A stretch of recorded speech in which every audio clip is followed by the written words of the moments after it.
started again. Okay. So this opened up with the idea of streamlining uh, programs, right? So the first thing that brought me to was Common Core issues and issues with Common Core that I've heard God, brought up. shoot me Because now anyway. it takes away from the individual needs of each unique individual student. Mm-hmm. And pretty soon, a little joke that I see here is that you see fish failing to climb trees and birds trying to eat aluminum cans while wearing plastic bags as though they were rain jackets to keep the next big oil spill off their backs, which is to say that we're falling victim to incompetence here a little bit, Mm-hmm. indoctrinated systematic incompetence. And we're letting people with a 4-year business degree deny people with 8 years of medical science degrees, saying that they're going to have to cut funding to their research because it no longer serves their best corporate interest. And this is part of a big picture problem. And when we zoom in, some of the stuff that Emily's talking about here, teaching is a very involved art form. And the student is a very sensitive composition. And the art form of this function is the very premise our society depends on. And by that, I mean, there's not a single successful person that has existed with at least one good teacher that cared.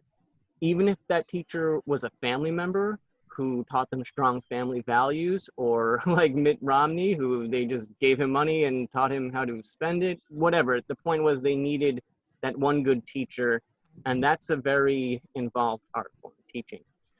So at a certain point, when I'm looking at this bigger picture as we're discussing it, I feel that online schooling was helpful. It served its purpose, as a state of emergency for what it's all to be considered. But when we crisis schooling.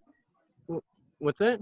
It's we call it crisis schooling. Crisis schooling. Okay, yeah. That's a good buzz term for it. I like that.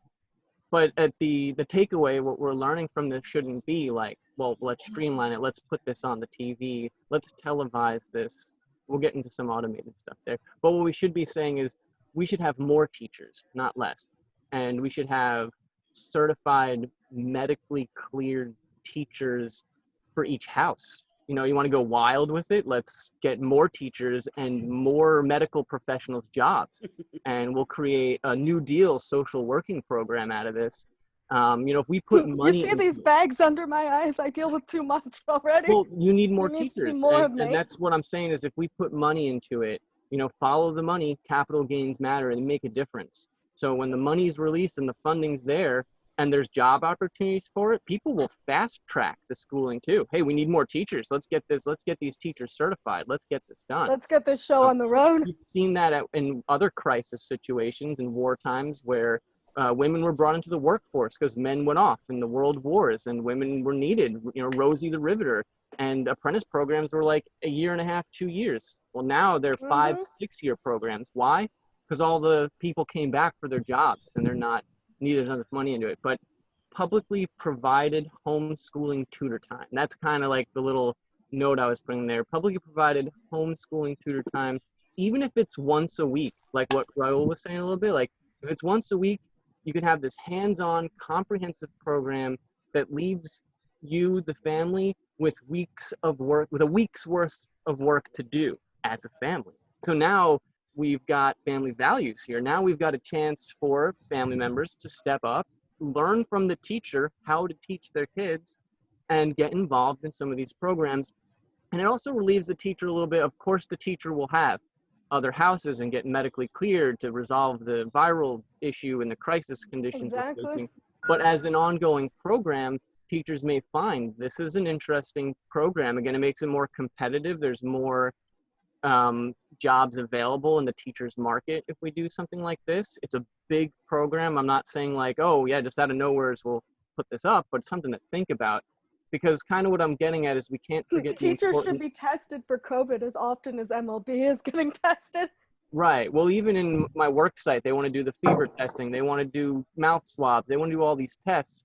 And I challenge them a little bit on Security this. theater. If we're in a hazardous condition like this, well, our work agreement accounts for hazardous compensation. There is a problem with us being compliant and just kind of being like, oh yeah, okay, emergency condition, no problem. Oh, PPE is my problem now. I have to, oh yeah, of course. And I just feel there's a lot of compliance, but that's another subject, because the point here with the teachers in this crisis is we could emerge with something bigger and better. And something to not forget is the importance of social development. If we subscribe to the systematic reduction of our access to good teachers, and we allow for-profit systems to step into the field of televised automation, then we are losing one of the biggest battles on the frontier of human growth and development, in my opinion. And the institutionalized indoctrination, it's a game, and that game needs to be changed. And we, the people, the beasts, and when I say beasts, think Beast from X-Men. Probably one of my favorite mutants if I had to pick one.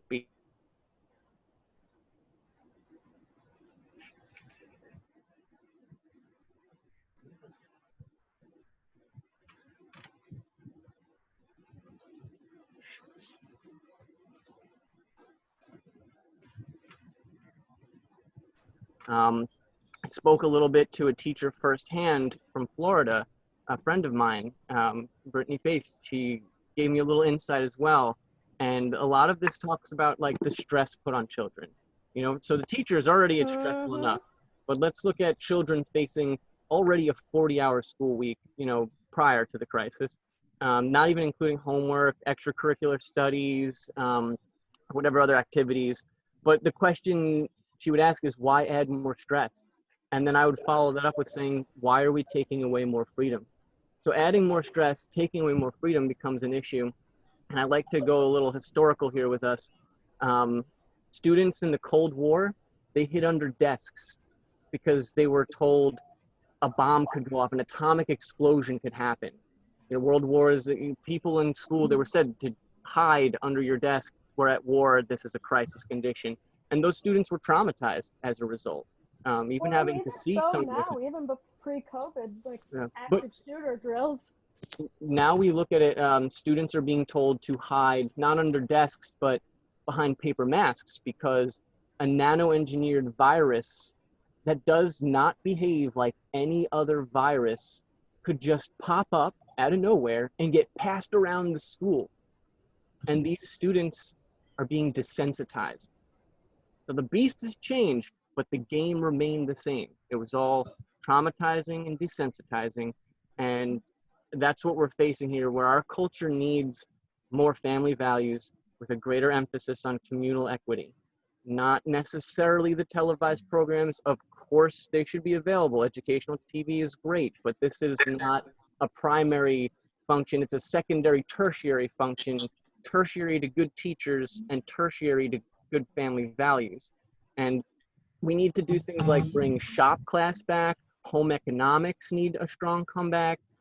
Coding and computers need to be addressed. If that's something we're going to be exposed to, and that's a new industry, we need to be putting it in schools. That's a part of communal equity. And now when we're looking at the situation where they're defunding and cutting down educational programs, we need to say that's not an option, that we can't do that. That's, you know, they're looking at the military budget, like, listen, we need the defense budget, we need this stuff, but our mental defenses are, and well, in my opinion, should be considered just as important, and if not, maybe more so at this stage of human development, especially when a bomb could go off and blow everybody up anyways, regardless of how great your defenses are. Your educational defenses could help negotiate a better life worth living, and perhaps offer a life for people that may not want to blow it up anymore. But this kind of rolls into teachers needing raises, and the follow the money thing that's coming back to me is talking about how the money should kind of go into their programs and into the well-being of teachers, not the personal bank accounts of superintendents. And that's also another difficult thing to get into a little bit, but it's also a very simple solution. And of course, I'd love to go over these complicated social programs again, but a very simple, right off the bat solution is right there, is that we need teachers to be appreciated for the very involved art form they do and the very intricate composition that is the student. And we need to get the funding in their programs, not with superintendents. And that was just everything that I was getting back from your conversation. Oh, your bullet points. The whole return to schools and opening them, if I had a small piece on that, I mean, Cuomo was talking about submitting a program like, hey, tell me what you're going to do if you want to open schools, right? And it seemed that they wanted us to step up health and hygiene measures, which you'd think is a pretty basic thing. They want to reduce class sizes. That was a thing that was mentioned, which is good because then the teacher can focus on the students better. They're not as stressed. It's easier to keep track of. But then it gets into some weird stuff after that, where they talk about like staggering schedules and prioritizing certain schooling requirements, like some stuff done in Denmark, if I remember correctly. They want to come up with new calendars for these staggered schedules, even some cases having kids work through the summer to make up for lost time. I mean, these are engineering and administrative failures. These are not student failures. These are not worker failures. These are not failures at the bottom of the hill. They're failures at the top of the hill. And the shit rolls down. And I'm saying at a certain point in this game with the chains that we're all connected to, we got to shake and or break those chains and say this game needs to change. And I don't know if it's necessarily staggering schedules with new calendars, different attendance policies. It just seemed like there was a lot. Remote learning should be enough to keep with the crisis schooling. Redistributing funding more appropriately should help for future problems. And at the end of the day, too, just to add more to this social working concept, there was a thing about developmental experts talking about how there's an adverse childhood experience happening here. Like I was saying before about the traumatizing and the desensitizing. And that this opens the door for maybe more social workers as well to come in and really help with students on an individual level. So maybe the teacher has their home base and their home ground still, but maybe we introduce social workers in a way where they can get involved with some of the educational programs, not like truants officers where they like make sure kids go to school or whatever that is, but similar to truants officers where they make sure the kids are having a good time in school and that they're comprehending the material and that things like bullying, which was mentioned before, can be monitored. But that's my take on all this, what we've heard and some of what I read a little bit before coming into this. Anyways, I think, Blake, you said you wanted to switch up the topic, so. But applause for that, Damien. That was amazing. Yes, Yeah. Applause. Thank you. That was amazing. That was an amazing in-depth analysis. There's a lot of dense information. Yeah. A lot of synthesis of great synthesis of the info, and great synopsis and analysis. Yeah. So I wanted to switch things up a little bit, and I just wanted to open up a discussion Sam and I briefly touched on yesterday, and I was trying to get to the center of the beginning of the conversation. Started with a comment Sam made to Emily. It was a statement about Mac Miller, and okay. I mean, it's up to you if you don't want to tread this. I mean, we had discussed discussing this on topic tonight. But my question was, you had said to her that calling Mac Miller white was controversial because Mac Miller was Jewish, and then I had said something about I didn't realize that about him. But I think in a lot of people's minds, there are certainly folks who are considered white, but also who are considered Jewish, and then folks of Jewish heritage or descent who are not considered white.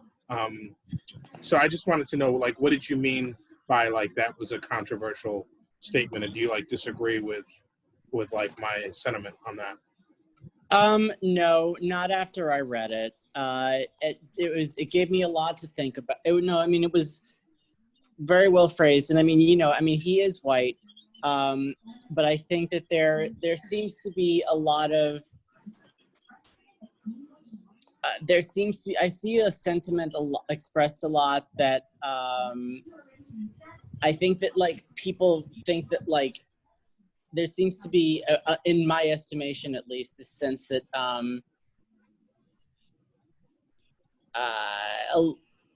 a lot of Jews have white privilege, but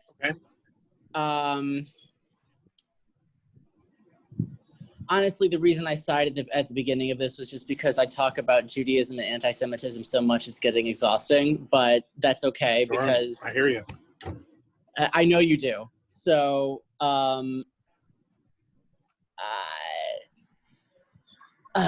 it's not, it wasn't, Emily didn't really say anything that was controversial, but I think that the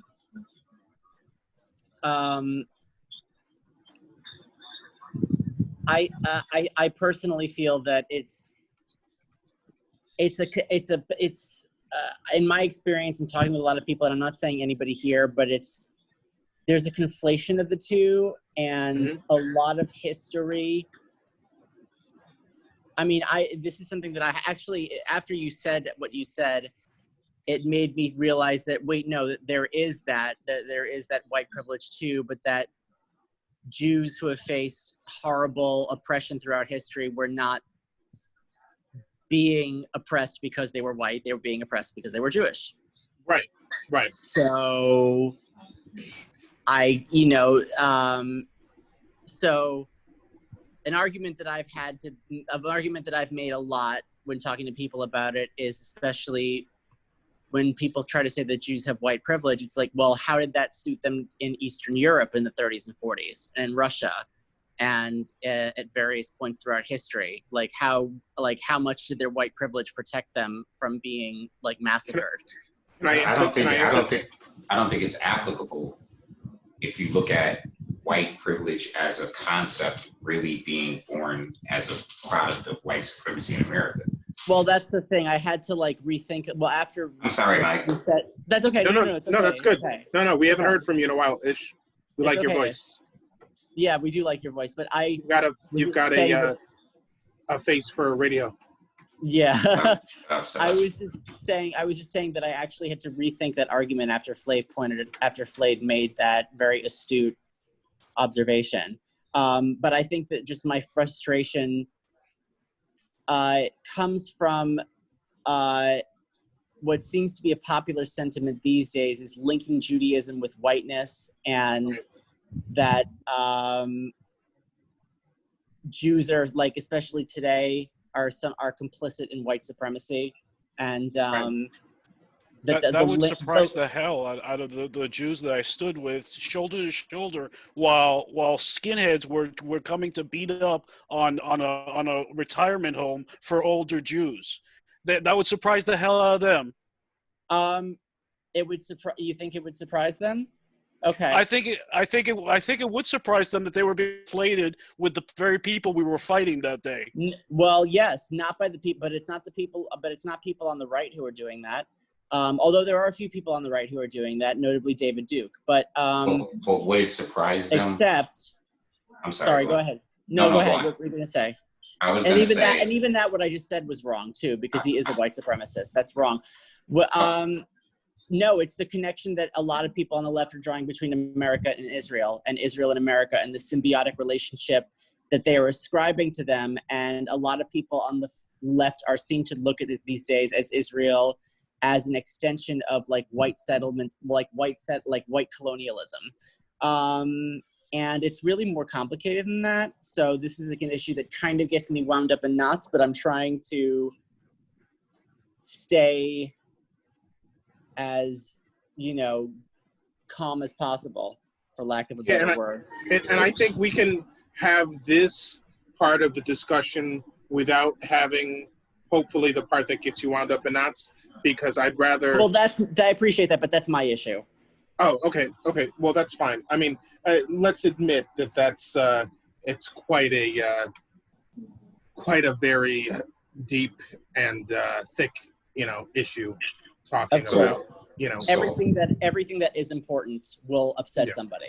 So, it's been my observation, especially among present day Black people, right? that certainly Jewish people can be and have been conflated with this idea of white supremacy. I want to put that out there. However, I don't think the idea of privilege, which on some level comes from as a byproduct or a derivative or a part of one of the fruits of white supremacy in America, I don't think that that idea is the same as white supremacy. You know, at least in the minds of Black people or marginalized people. So I understand you said, you know, you wonder how we were the people that you fought with against Nazis would be surprised to hear. If they were surprised to hear that they were conflated with white supremacy, they very well should be. But if we're just speaking about privilege in America, so the problem we see in America with racism in particular is it's kind of carried out like in other countries, right? It's literally about nationality. It's literally about, well, the race that you come from, this nationality, what have you. In the United States, it's about color.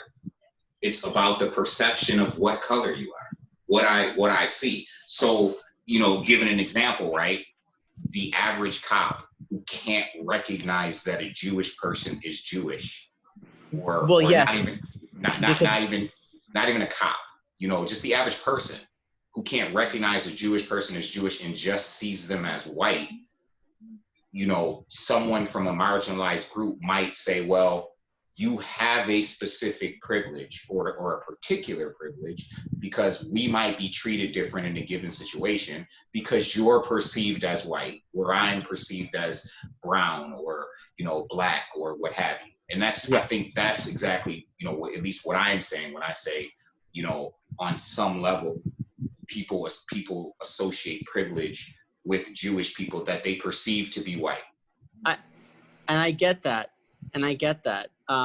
You know, because white-skinned Jews, you know, have been able to, you know, prosper in this country.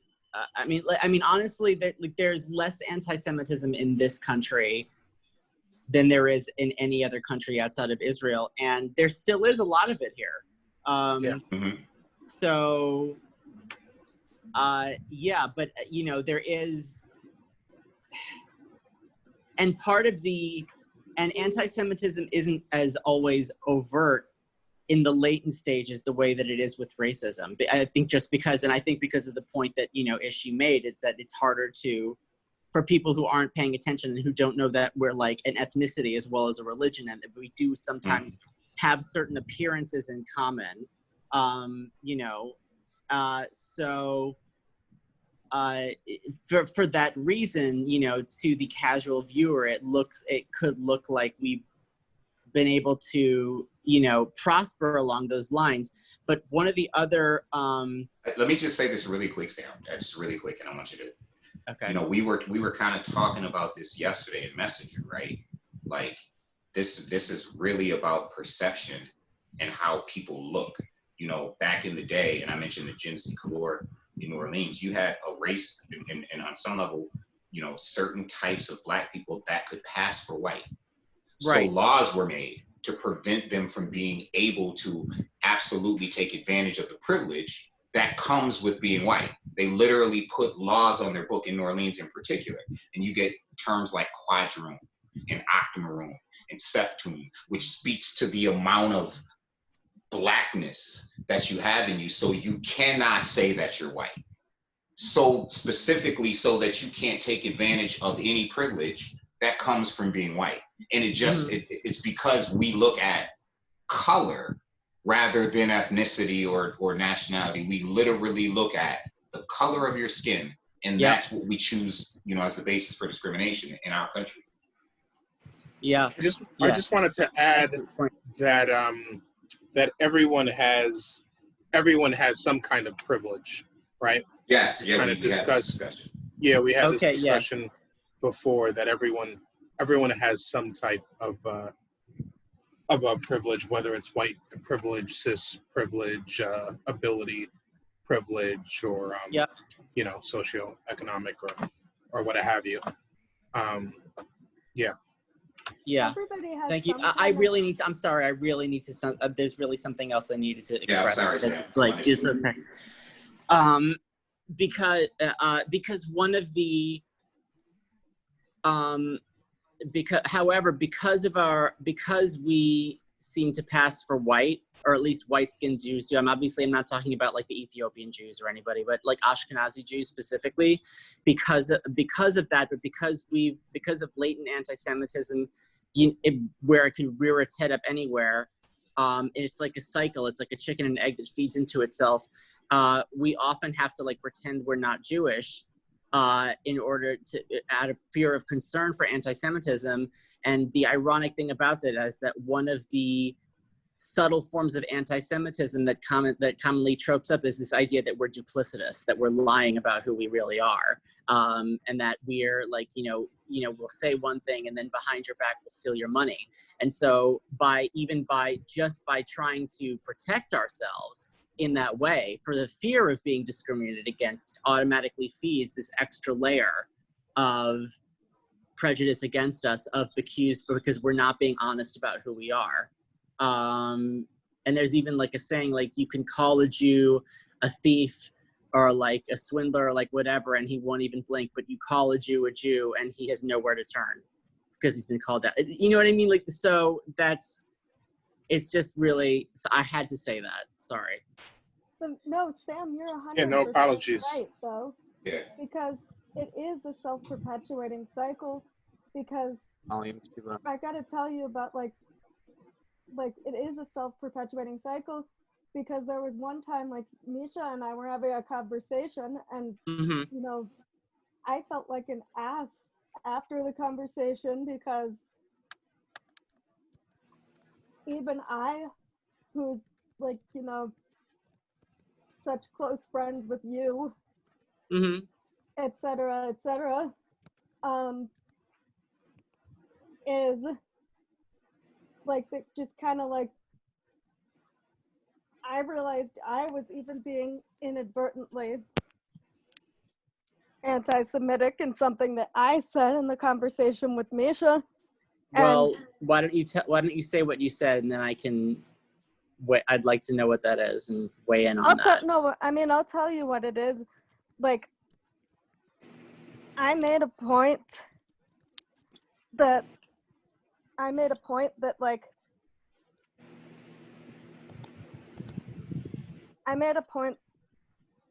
Misha was telling a story about how like all the kids, a bunch of the kids in his school were like going to a math tutor, right?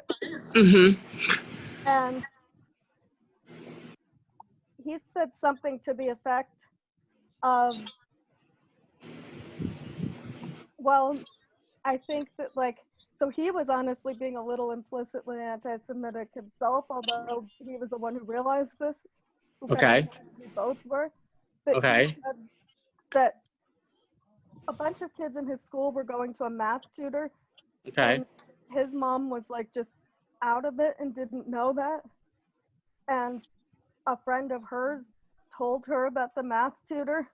Okay. And then Misha inadvertently said that he wondered, like he was inadvertently anti-Semitic, because he said that he wondered if like,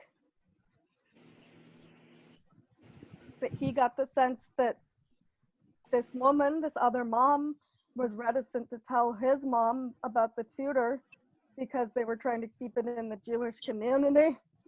Huh?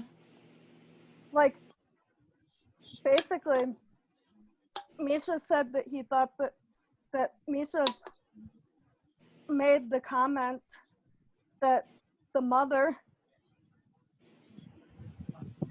who informed his mom about the math tutor, this mother happened to be Jewish, and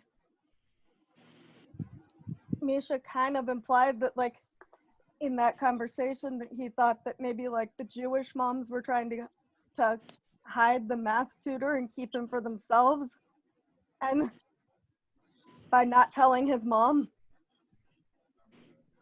Okay.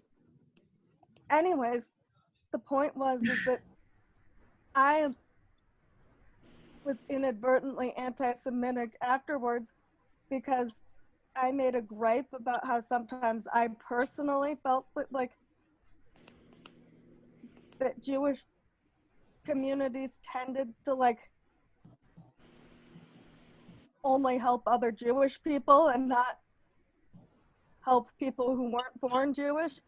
So that was the inadvertent. Misha called me out on it. Okay. Yeah, because I can that was tell the you that anti-Semitic Okay. thing about it, and I can tell you that felt one of really the bad. I can tell you that one of the few communities that welcomed the Cubans here in the United States was the Jewish community. They helped us, and I will never forget it. And a lot of my family friends growing up were Jewish, and I learned a lot. But a lot of the problem with anti-Semitism is that a lot of America doesn't see Jews anything except as stereotypes on TV or what Cartman is saying about them or whatever, and it's pretty awful. It's a pretty awful way to treat somebody if you don't have any contact with them to believe stereotypes that's propagated in your community or even online. It's no wonder it's making a comeback, because the more and the thing is that the Jewish people don't have Jewish people, like any other minority, doesn't have a responsibility to educate the rest of the world. It's your job. And I'm talking about anybody listening. It's your job to find out. If you're really curious about that community, it's your job to find out about it. So let me ask you a question, bro.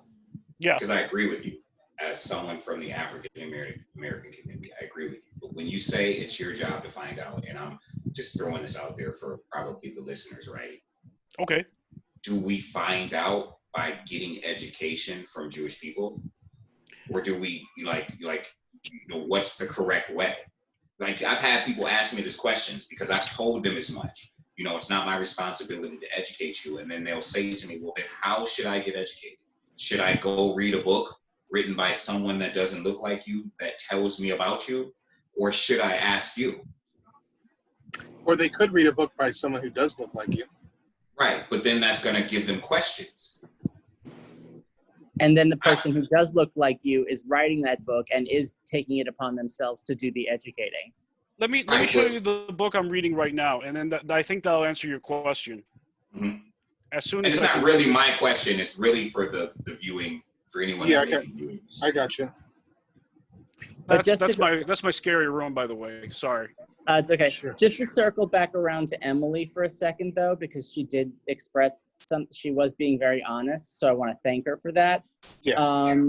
It's not what you said. Yeah, I hear what you're saying. I mean, could I TLDR, because I'm not sure that I really explained it like extremely properly. That basically there was a period of time where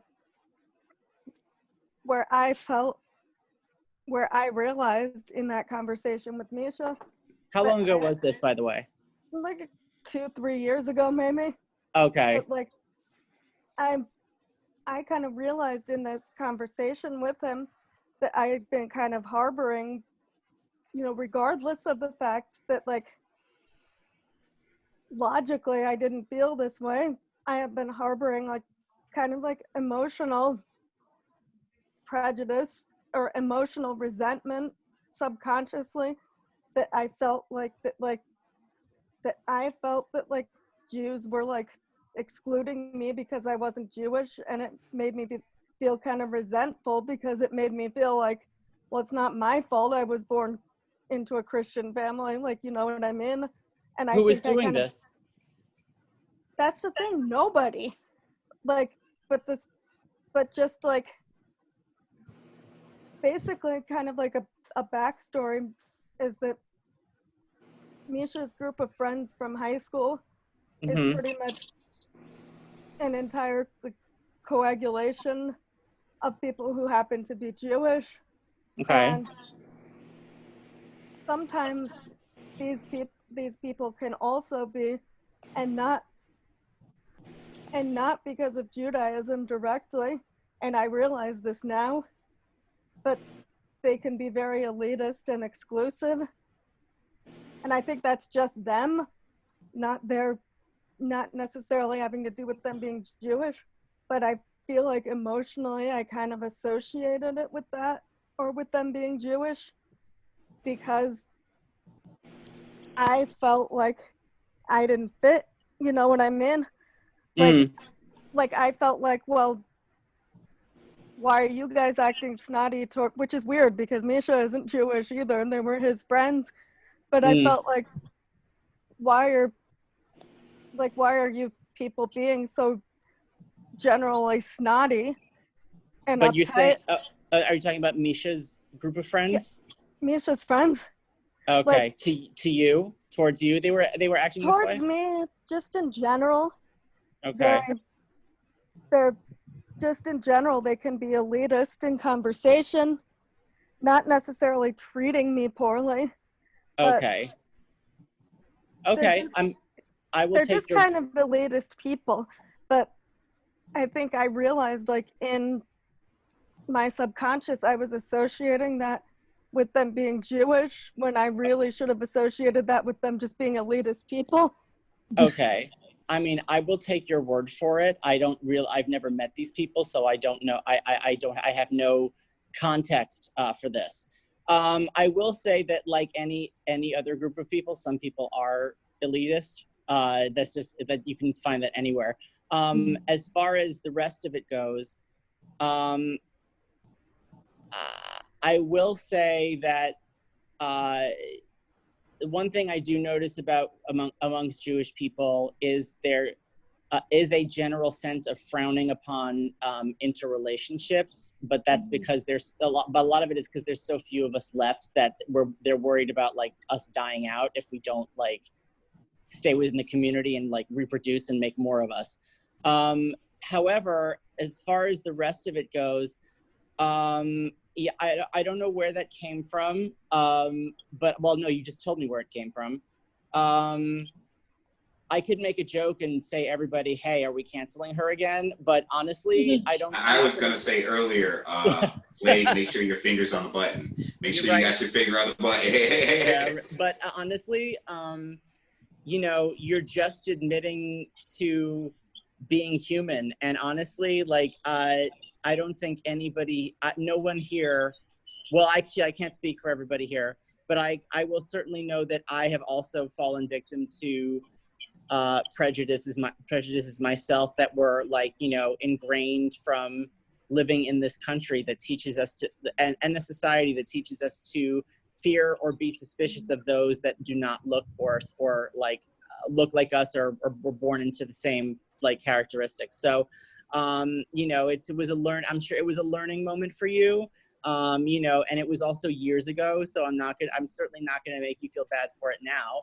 But I appreciate you sharing this with us because it's, you know, we're all human. Nobody's perfect. And, you know, sometimes we do make mistakes and we have to grow up. And honestly, it's, you know, it's certainly, listen, I mean, it's a lot less alarming than what Liam Neeson admitted to a couple of years ago. And, you know, and here's the thing. I mean, and honestly, you know, he was being honest in that moment too. So I kind of feel like he should, like, I feel like he should be, like, it's not really my place to make this judgment call, but I feel like he should be forgiven because he was being honest. He didn't get canceled. Yeah, he was being honest. Canceled. No one canceled Liam Neeson. People try to, but I agree.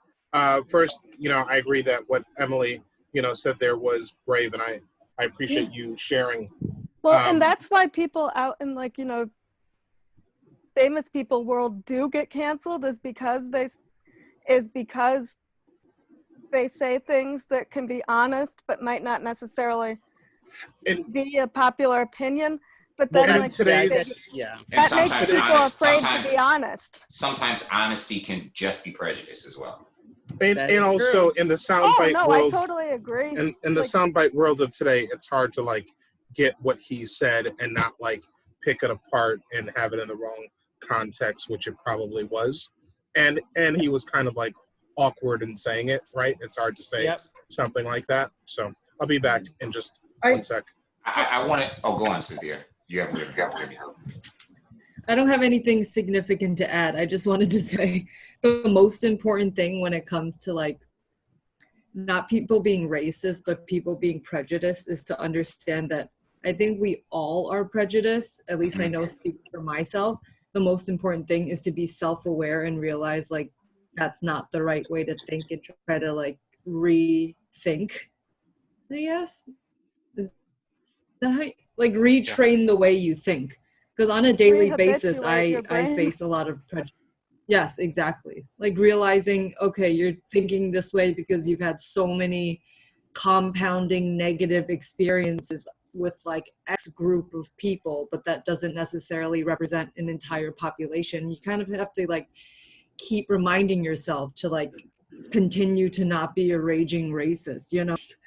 So I think the fact that Emily is willing to see her ways, as we all should be able to see, I think it's really important. I don't think anyone should be judged for voicing their prejudice, because I think we all are prejudiced. I mean, I think everyone has experienced negative or has had negative experiences with like X type of person, and like that probably affects us in a certain way.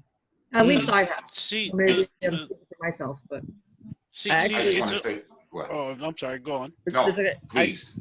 Sorry, I just wanted really quickly. I wanted to say, just to add to what Cynthia, I appreciate what you were saying. I just wanted to say one thing though, but it's also similar to what Ish said, because sometimes honesty really is just prejudice, and sometimes people, I feel like, should be judged for certain things that there's for certain prejudices. No, but if they want to change, I think it's in the intent. Right, but it of how depends they on say it it. depends on how they're saying it. It depends on whether they're admitting to having a moment where they're being honest with themselves, or whether they're just saying like, no, like all black people are criminals. Like, no, saying that is just fucking racist.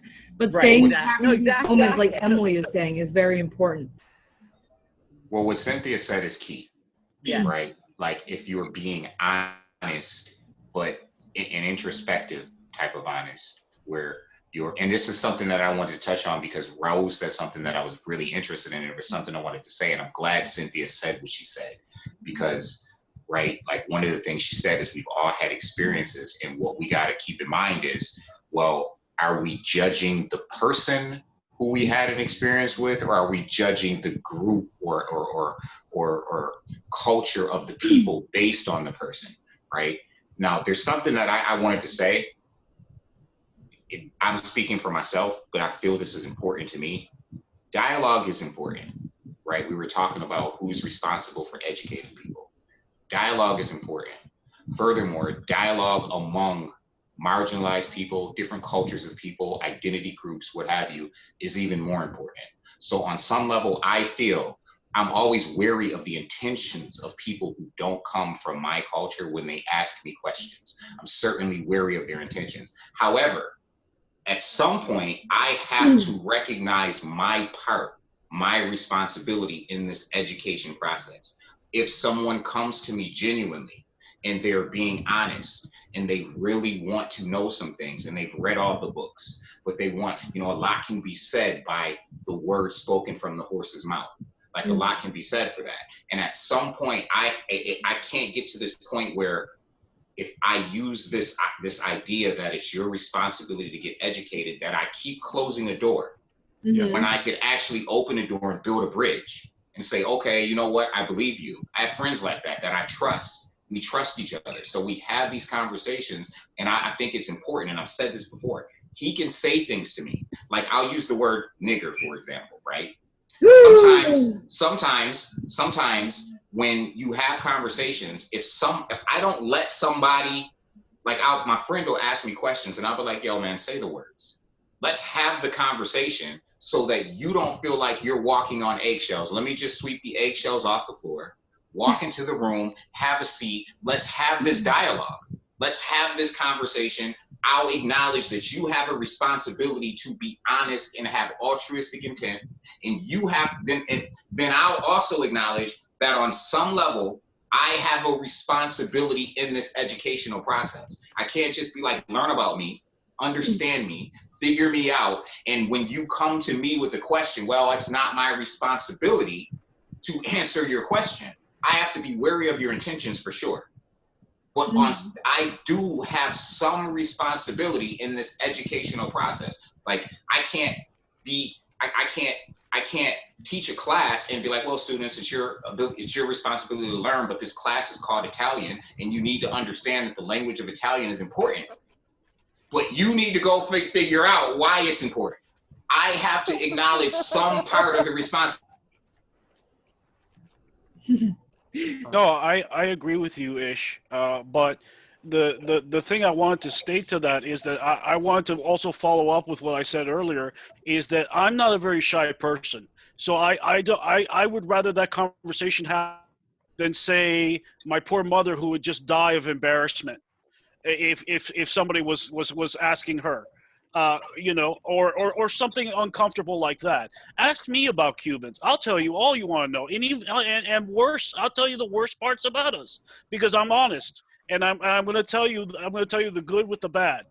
But the whole thing is that if you don't make yourself available, like you said, oh, did we lose Ish? No, we lost Ish. He'll be back. Probably has to recharge. Technical difficulties. Yeah. Okay. I do well, that there is. I do kind of agree with both of you that there's like, you know, if you feel up to it, you know, definitely speak up. But maybe your your mother or your grandmother. Yeah, my grandmother would just not have tried to avoid the situation completely. My mother is at least halfway there. Because a lot of the time you may be the only example that those people have of your minority or class or whatever, and you might have to represent because that's it. They can't come to anybody else or learn in any other fashion. They just don't know where to start. That's a good point too. Right. Yeah, absolutely. But the important thing to remember is that Emily is still canceled. But I mean, listen, we all make mistakes, and I'm actually, no, I kind of want to wait until Ish is back on the air because I have something that I would also like to confess to in terms of like a mistake that I made along those lines as well. If you're, Cynthia, get out that popcorn, girl. I looked for popcorn today. I thought I had on hand, and I was disappointed. I mean, there's popcorn, but it needs to be popped, and I was just looking for the sweet, salty, 99-cent kettle corn popcorn. Those are so good, sweet and salty. Yeah. Oh, that does sound good. That does sound good. Well, until we're all millionaires, it's cheaper to get a bag of popcorn than it is to clutch a pearl necklace that none of us can afford. So, yeah. But yeah, so there's definitely, we've all made, Lord knows I've made mistakes too. Me too. Yeah, so easily most of my I feel bad for Biden, just speaking for a moment. He gaffes constantly, and but I feel that I gaffe as well, so I can't blame him. Poor Uncle Joe. You know what I think is like his gaffes are beginning to be things that you think, but maybe you wouldn't necessarily say. Like the last gaffe about the African American community isn't so diverse like the Latinx community is. I think he was talking about that we're a society, that incorporates many types of people, maybe ethnicities. Oh, sorry. I see. My phone died. I think that might be.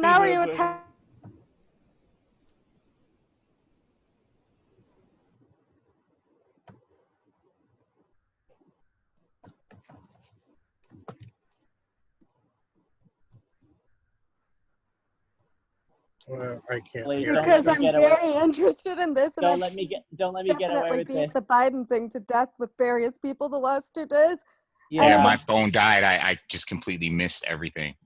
And continue, Sam. Oh, that's okay. Well, no, I was just gonna say, you know, since Emily was being candid, I figured I would also cop to a mistake that I made. Finger on the button, Flav. Yeah.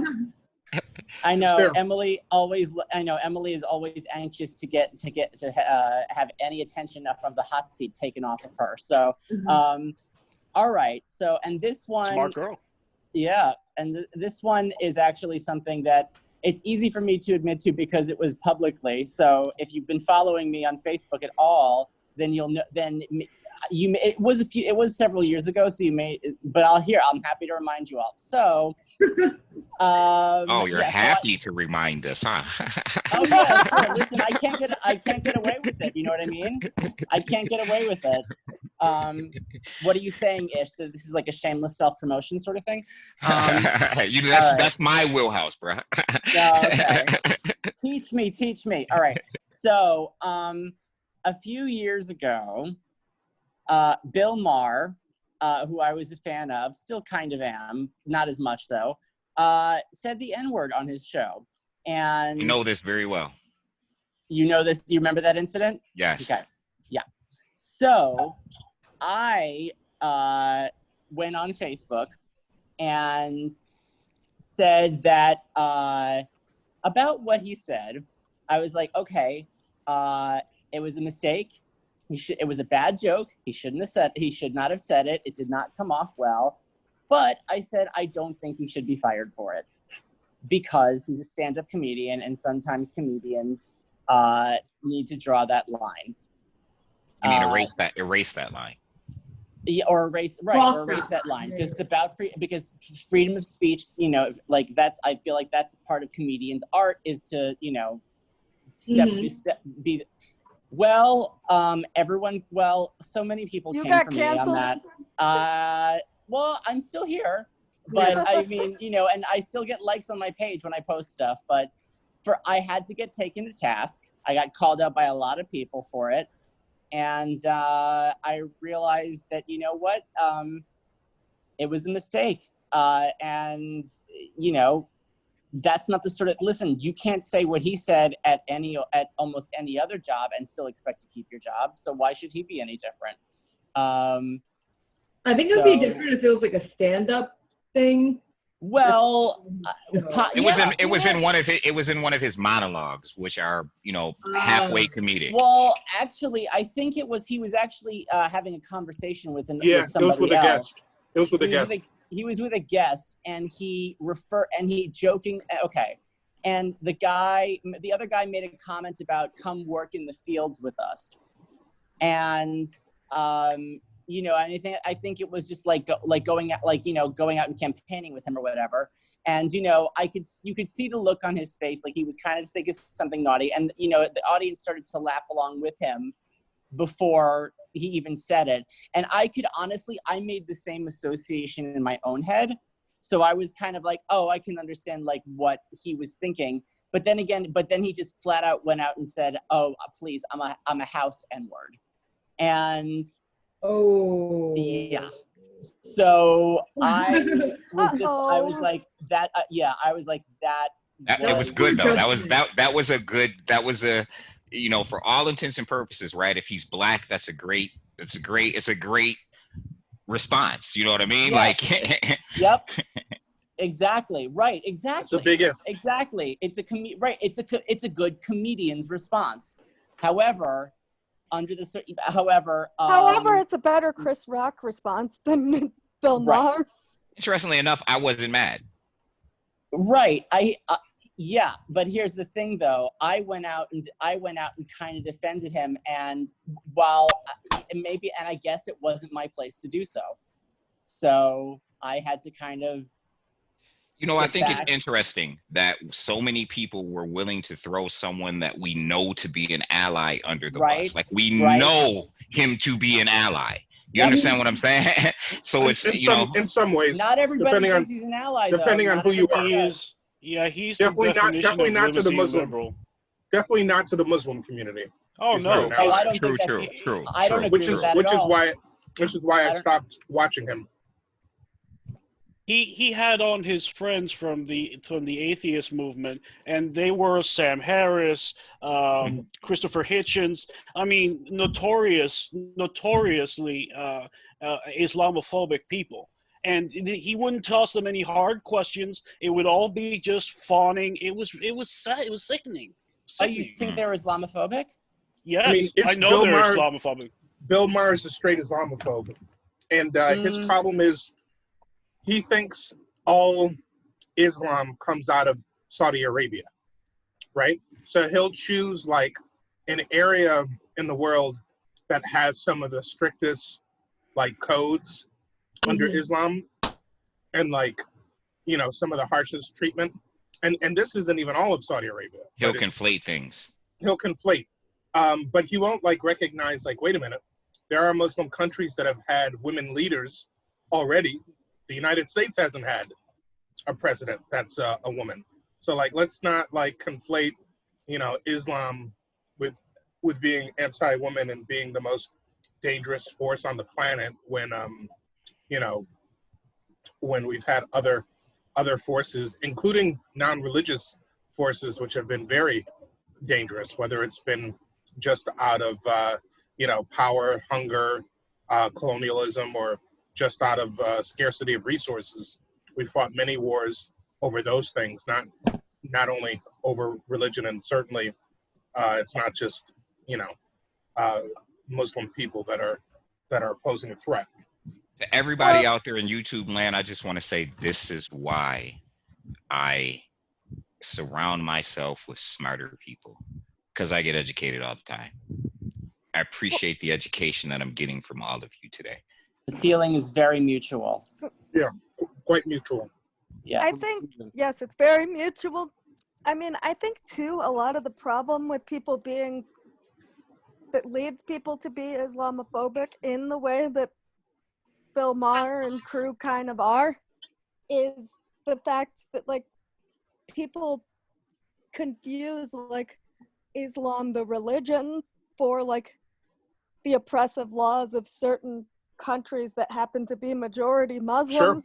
Such as Saudi Arabia. Whereas, like, you know, Yep. people don't realize, they might think that like, they might know, okay, that like Pakistan or Bangladesh are majority Muslim, but a lot of people don't know, for example, like that I've talked to, that like Albania is a good portion Muslim, Bosnia is a good portion Muslim. Like these I've been discriminated against in my business. Like, you know, for some years, I literally could not do business. I had to use my wife's name just to get PayPal. Really? Oh yeah, my name is Ishmael Hamid X Mabins. Wow. Right? So if I send a high-end comic book to some guy in England, you know, if they buy a comic book from me, a high-end book, he's gonna get it opened up, rifled through. It's gonna be damaged. Right. It'll sit at customs for some weeks. This was in the early 2000s. Obviously, you know, we had September 11th. When I first tried to get PayPal, I was denied. They accepted PayPal, but yet I couldn't make any transactions. So I had to call them, and they told me I needed to send them 6 more points of identification because of my name. 6 points. I'm like, really? Wait, they told you? Then they told me why? Yeah, they told me absolutely why. Remember, we had this conversation. I was pissed. Like my DNA DNA I didn't is on realize they microfiche. actually. I didn't realize they actually came out and told you. Yeah, I'm a former member of the armed services. Yet, like, my DNA is on microfiche in St. Louis. You know who I am. I served honorably, was discharged honorably, and yet, you know, when I go to Canada in the early 2000s, if I'm with my family, as soon as we hit the border, I'm asked to leave the car, and I'm sitting in a room for an hour for no good reason. And then they're like, okay, you're free to go. And then you're just like, what are we doing here? Like, I got places to go. Like, I mean, I know what we're doing, but I am. For me, I didn't have a problem with that. I had a problem with, I wasn't able to do business to this day. Like, I just sent 12 comics to CGC to get signed and autographed, and I sent them in my wife's name because they're very expensive books, and I don't want to run the risk of having those books taken out and rifled through, and you know what I mean. So I just my account is in my wife's name. You ever think of going to the ACLU? No, never even considered it until you just said it. Like ever, never considered it. Out of curiosity, like, is your wife's name like so? Her name is Belinda Mavens. So like that's also a very race neutral name. So I don't think anyone would think that much of it. Right. Sorry to have. I just wanted to say that. Like I know what it feels like. No. Thank you. Yeah, that was really relevant matter to all of on us. culture. I would consider going to the ACLU because they put you in it's quite a not position. something that I've experienced recently, but it's because I don't even allow for an opportunity for to have to go through that. You figured out how to play the game. You were like, it's not about who I am because you can't handle Ishmael, so now it's what I am, which is a high-end comic book dealer. Right. So one of the most famous books in the English language starts out, "Call me Ishmael," and here Moby you are Dick. being discriminated. Yeah, and here you are being discriminated for that name. It's unbelievable. Students. Yeah. And the thing is, I'm very proud of my name. So, I'm Ishmael Hamid X Mavens. I just thought that was an awesome name. I could have just been, Rick, right? But my mom and my dad gave me. It's an awesome name. No disrespect to any Ricks listening. Yeah, no disrespect. You know what I mean? I just feel like, Don't man, get Rickrolled. I'm very proud of it, especially because growing up, people used to make fun of it. It was always fish or fishmail or what have you. You know what I mean? But for me, it was growing. I'm like, man, I feel like it's pretty awesome. You know what I mean? Yeah. So I didn't, make it a secret. And then I realized after September 11th, there was this, really, like we were talking about Islamophobia, like it's so prevalent, right? So I didn't think anything of it. Like I served in the armed forces, honorable discharge. I'm gonna start doing business, and it was like, whoa, I can't really do business with my name, which kind of sucks. You know what I mean? But it's like I can't. You know what I mean? There's risks that I'm taking that affect me. So I'm like, well, my wife. So right now, my current eBay account is in my wife's name. My current PayPal is in my wife's name.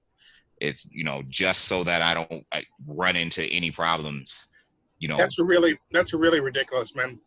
Yep. PayPal thing, I think, is even worse because it cuts you off from access to capital and capital resources. Yeah. I'm sorry, I interrupted you, Flavius. Oh, you're fine. You're fine. No, I mean, that's just ridiculous that I think it's hateful that they're allowed to do that. I mean, I would really go to the ACLU because they, there's a limit. They specialize in this sort of stuff. Oh, they do. Okay. See, I didn't know that. Never considered it. This whole story brings on a whole nother interesting topic of name discrimination. Well, hold on. I'm sorry, Emily. I don't want to cut you off, and I'm sorry. I was really curious as to where Raul was going when he was talking about, the names of the people that he was name dropping and about Islamophobia.